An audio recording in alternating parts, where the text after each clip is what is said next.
Since my ranking of Jean-Claude Van Damme films did so well, I decided to think of doing some more reviews of his films. And well, what better way to celebrate Super Sci-Fi September than by reviewing this little sci-fi flick he was in, and directed by the guy who would later go on to direct films like Independence Day and The Day After Tomorrow. Here's my review of Universal Soldier. This is Big D's Entertainment Rankings and Reviews.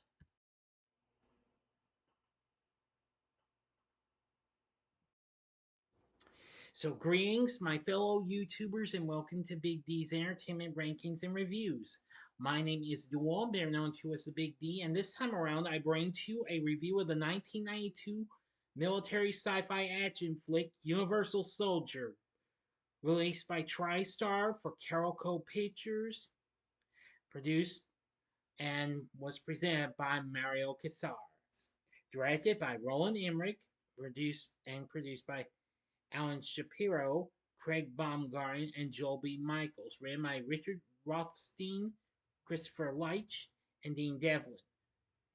Starring Jean-Claude Van Damme as Luke Devereaux, a former U.S. Army soldier killed in the Vietnam War in '69 and returned to life following a secret military project called the Universal Soldier Program. But however, he finds out about his past, though his memory was erased, and escapes with a young TV journalist. Along the way, they have to deal with the return of his arch enemy, Sergeant Andrew Scott, who had lost his sanity in the war and became a psychotic megalomaniac intent on killing him and leading the Universal Soldiers. The film also stars Ali Walker and Dolph Lundgren, plus Ed O'Ross and Jerry Orbach. The film was released on July 10th, 1992. Eventually, it became a big hit, though unfortunately, it got dissed.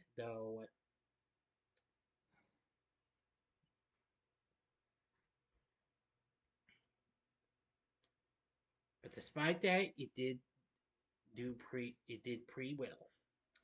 In 1969, a U.S. Army team secures a village against North Vietnamese forces. Luke Devereaux discovers members of his squad and villagers murdered. Devereaux's sergeant, Andrew Scott, has gone insane and is holding a young couple hostage. Devereaux tries to reason with Scott, who executes the man and orders Devereaux to shoot the girl. Devereaux refuses, and Scott kills the girl with a grenade. After shooting each other to death, Devereaux and Scott's corpses are recovered by a second squad and cryogenically frozen, their disappearance classified as missing in action. Devereaux's and Scott's corpses with others are reanimated decades later for the UNISOL program, which is short for Universal Soldier, an elite counterterrorism unit. They are given a neural serum to keep their minds susceptible and their memory suppressed. The team demonstrates its superior training and physical abilities against terrorists, but Devereaux regains memories from his former life upon seeing two hostages that resembled the Vietnamese villagers. Devereaux disobeys commands from the control team and becomes unresponsive.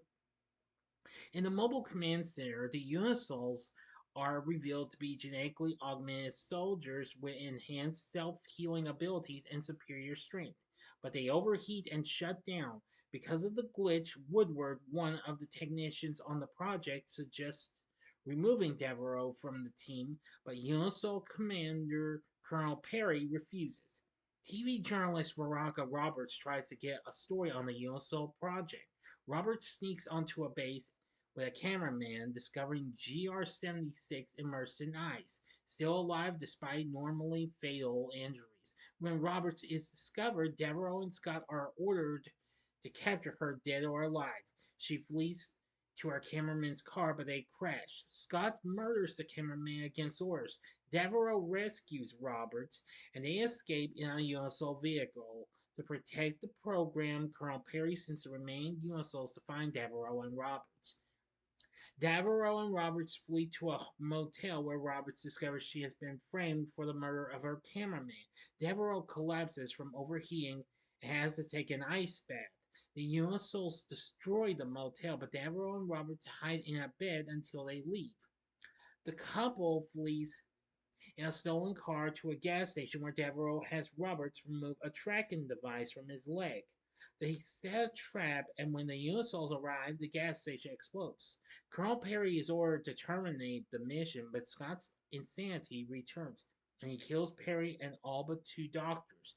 Devereaux and Roberts sneak onto the command center bus and steal UNISOL documents. Scott orders the rest of the mindlessly obedient UNISOL team to kill Devereaux and Roberts.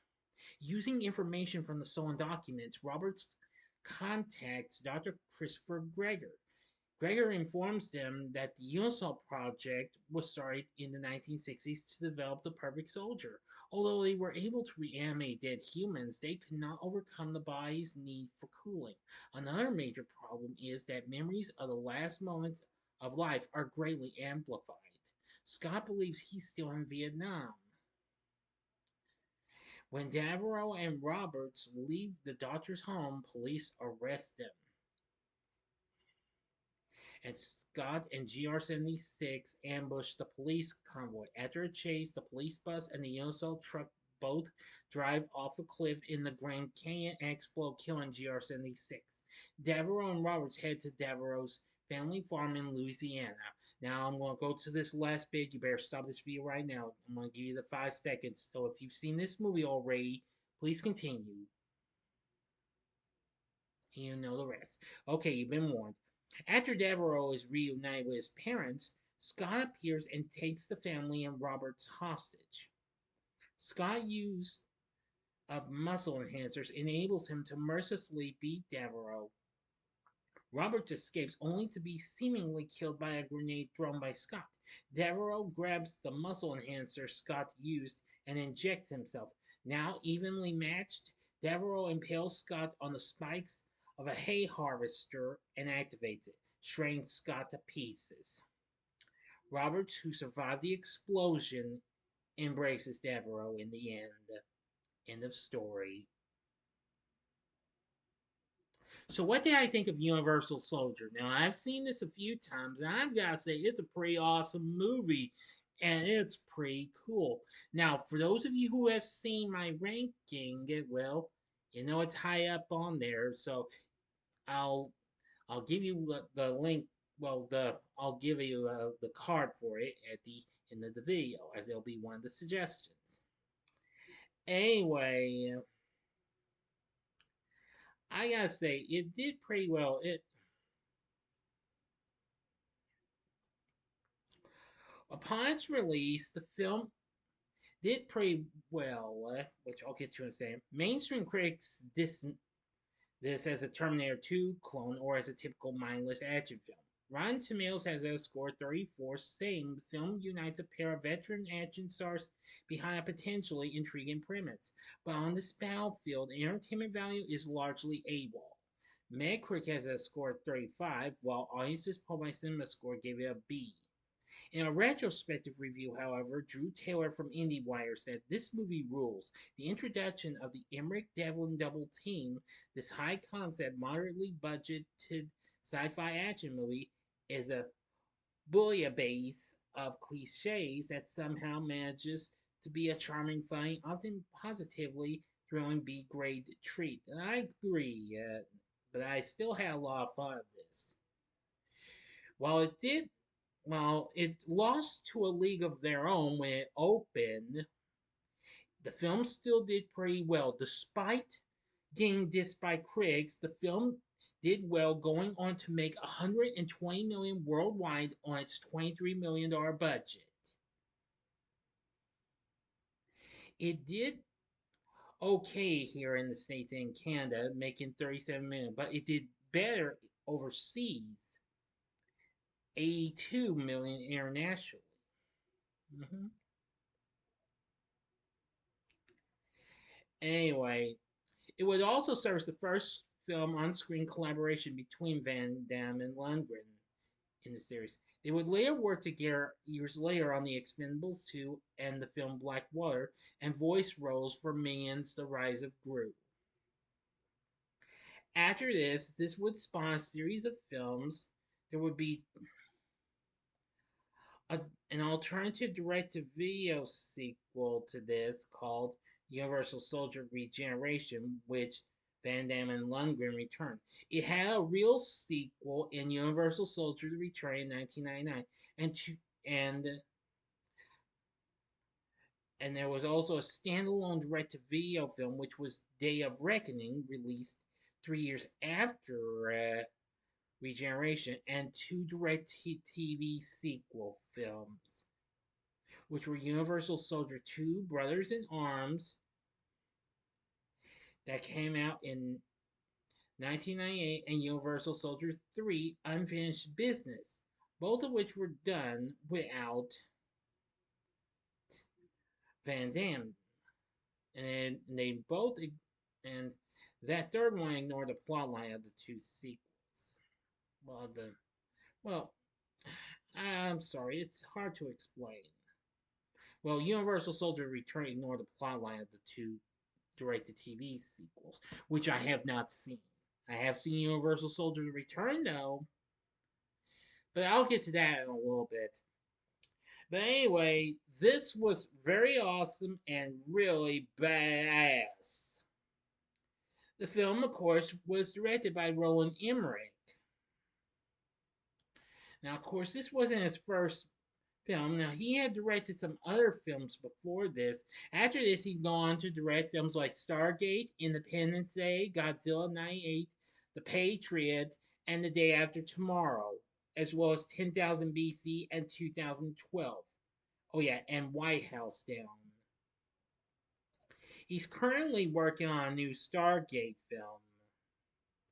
So, anyway, I gotta give him credit for what he had to do with this film. This was really something. The score was composed by Christopher Frank, and I gotta say that was good too. For the cast, we have Jean-Claude Van Damme as Luke Devereaux. I've gotta say his performance as the character is really superb. Dolph Lundgren as Andrew Scott, good as well. Ali Walker played Veronica, very good. Ed O'Ross played Colonel Perry, good. There was also Leon Rippey as Woodward, Tico Wells as Garth, Ralph Muller as GR76, and Jerry Orbach as Dr. Gregor. Yeah, so you got to admit the cast is pretty good and what have you. But anyway, Universal Soldier may have a few issues, but nevertheless, I found the film to be pretty awesome and entertaining. So overall, I found it to be, like I said, pretty good in what have you. So would I recommend Universal Soldier after I've said what I've said? Answer, I'd say hell yeah, go for it. I think you'll really like Universal Soldier. I mean, this is one of my favorite Jean-Claude Van Damme flicks. And this would also, and if I have seen more Dolph Lundgren's films, I'd say this would be in favor of his as well. Well, I'd have to check more. Maybe one day I'll do a rank of some of his films. You never can tell. But anyway, what did you think of Universal Soldier? Let me know in the comments section below. If you like this video, click the like button, subscribe, be a part of the Big D Nation. Continue to help support my channel, and you know the rest. And stay tuned. I will have a review of Universal Soldier Return coming up in a couple days. Next time will be a revisited TV log on Small Wonder. So if you like this, check out my reviews for some of these other films. In the upper left-hand corner is my review of a later sci-fi film that Jean-Claude Van Damme did, and that was Time Cop from 1994. Or if you'd like, go to the upper right-hand corner and see my review of Roland Emmerich's sci-fi classic Independence Day from 1996. Or if you'd like to see where Universal Soldier wound up, check out my recent ranking of Jean-Claude Van Damme's big films in the bottom left-hand corner. In the bottom right-hand corner is the button you can click to subscribe if you like rankings and reviews on movies, TV, music, video games, etc. Then I'm your guy. Thanks for watching. Until next time, I'm the Big D saying, see ya.